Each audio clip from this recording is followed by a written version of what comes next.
Hello, cyclocross friends, and welcome to Season 2, Episode 6 of Crosshairs Television. We are back in Genesee Valley Park for Day 2 of Rochester Cyclocross and the Women's Elite C2 race. Katie Keogh, Crystal Anthony, Carolyn Mani, Ellen Noble, and Becca Farringer all look to improve on yesterday's result, and they all will be watching Maghalie Rochette closely, who showed she is in top form after taking Day 1 handily.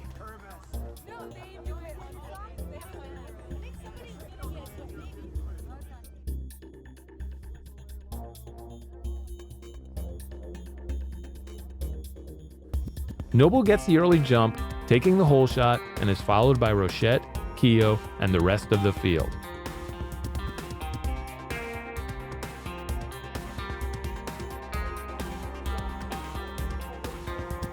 At the early choke point, Noble takes advantage of her lead and opens up a small gap over Keogh, who dismounts and runs to great effect. Rochette, Ruby West, and the bottleneck are further back. We catch back up with the group at the Double Trouble feature. Noble is through clean, but Keogh, now in third, goes down and loses ground to Rochette in second.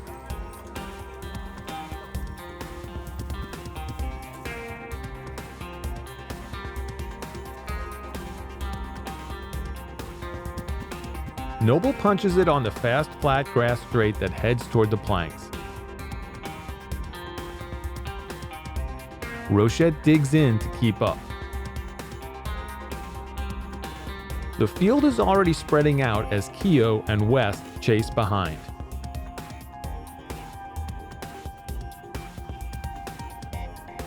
Mani is further back, followed by Zavetta, Farringer, and Anthony. On the next lap, Noble is nowhere to be seen. She washed out in a turn and fell back several spots. Rochette takes up her now familiar spot at the front of the pack. This is our first look at the reworked off-camber hill. The race organizer believed the entrance was too easy on Saturday and added a few turns to slow down the approach for Sunday. With Noble out of the top spot, Keogh moves up to second with West in third.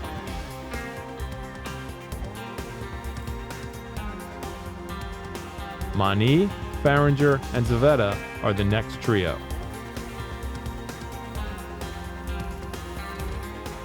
And there's Noble, back on the bike and currently in 7th place.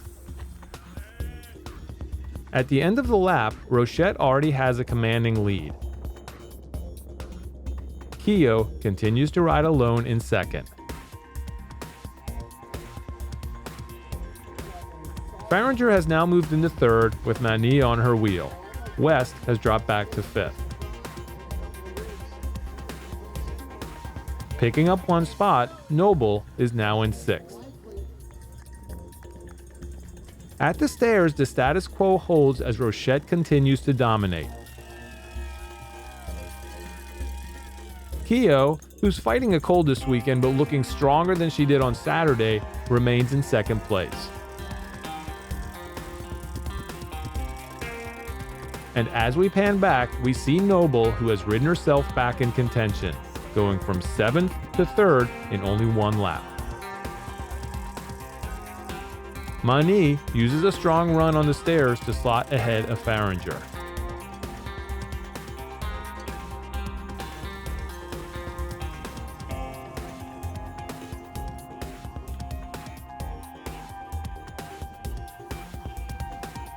Noble continues to accelerate as Mani and Farringer do what they can to keep pace.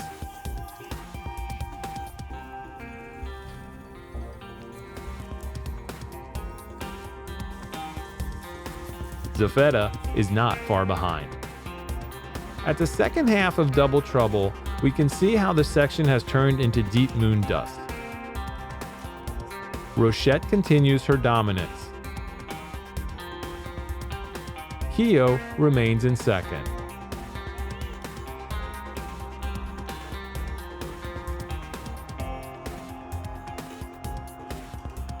And Noble is closing the gap. The battle for second position is heating up. Farringer keeps with her day one strategy of running the entire feature.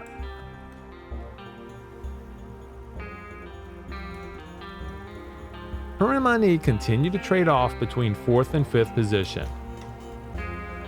Zaveta continues to track down the duo.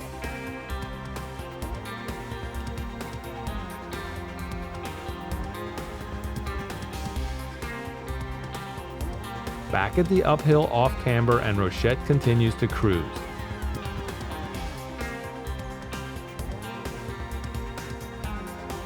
But a little farther back on the track and the battle for second is being decided. Noble has caught and passed Keogh and is now trying to track down Rochette.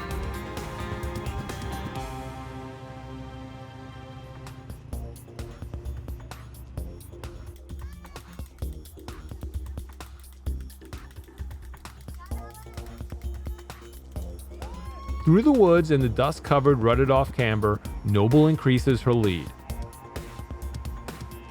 A few seconds later at the run-up, and she is clear of Keogh.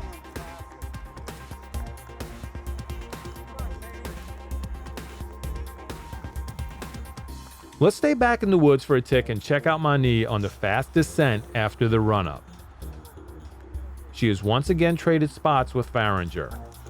This is also a good opportunity to take a look at the much talked about but seldom seen bridge the organizers built next to the path to avoid having to cross the road above.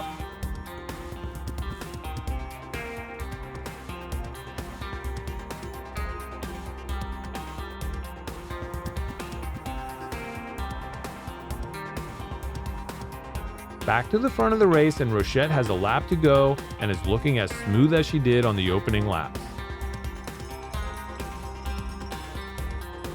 Barring disaster, her lead over Noble should be insurmountable.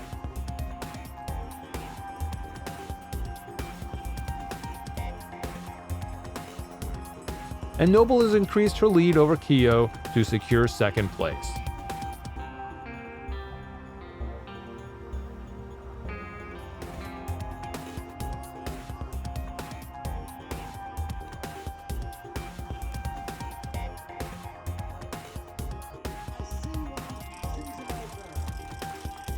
Rochette has time to meet the spectators as she sweeps the weekend, taking day 2 at Rochester Cyclocross.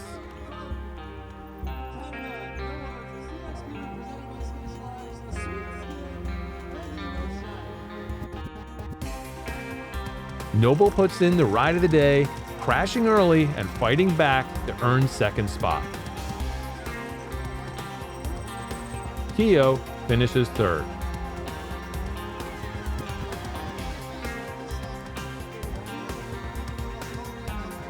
Mani is fourth, and Zaveta moved up to finish fifth.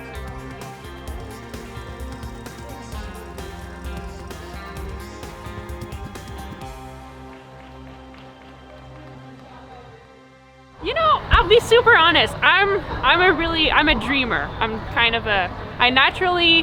That's my natural instinct. I dream about things. I'm super optimistic, and I always imagine scenarios of things going awesome, and there's been problems with that with me in the past, and because when the scenarios don't happen in real life like you planned, then you kind of start freaking out. So I'm trying to step away from that, and even though yesterday gave me a lot of confidence that I actually felt good and that it wasn't just in my head, it really showed that I felt good. I was trying not to think about it too much, not to think about the result, and really just think about what I had to do today. And I know that Ellen's always going to be strong. I know that Katie's always going to be strong. There's a lot of people that are always showing up really strong. So I kept that in my mind, and I knew that it wasn't going to be easy. So yeah, I mean, it can get in your head, but you try not to think about it. So with that being said, pretty much after the first lap, you have it established again. You're out there, and it's really your race to dictate. So what happened there is actually Ellen got a little bit of a gap. Whoops, sorry. Yeah. Okay, Ellen, sorry. That's okay. Ellen got a little bit of a gap on us after the technical section on the first lap. So So I was like motoring to get back to her and close that gap. And as I closed the gap, she washed out in the corner, and then it kind of opened up the field for me, and then I just kept motoring, and that's how I got the gap. After that, it was a matter of like keeping the pressure on and just making sure I didn't make any mistakes. So yeah, again, it was just like a matter of staying focused and not just think about, because when you're alone, sometimes it's easy to think about other stuff or worry about where other people are, but you really have to stay focused, and that's what I was really trying to do today. So you going to Reno, right? Yeah. Yeah, okay. So but after Reno, which is an important race, it's a C1 race, but after that, we have the first set of World Cups. You know, you talk about CX Fever, talk about following your cyclocross dreams. Looking forward now, you obviously have this great form. Looking forward to that first World Cup. What are you thinking? I'm excited. I think what I'm thinking actually is that this weekend gave me confidence that the training that I've done was bringing me on the right path. Like I'm feeling good and it's working. I just need to keep working hard at it and keep going in that direction, I think. And the World Cup is going to be another level. Like everyone's going to show up and everyone's going to be good. So I have to bring my A game there. So this weekend just kind of gave me confidence that I'm on the right path, but I need to keep working. So you solved the Rochester puzzle. What's the next big challenge then?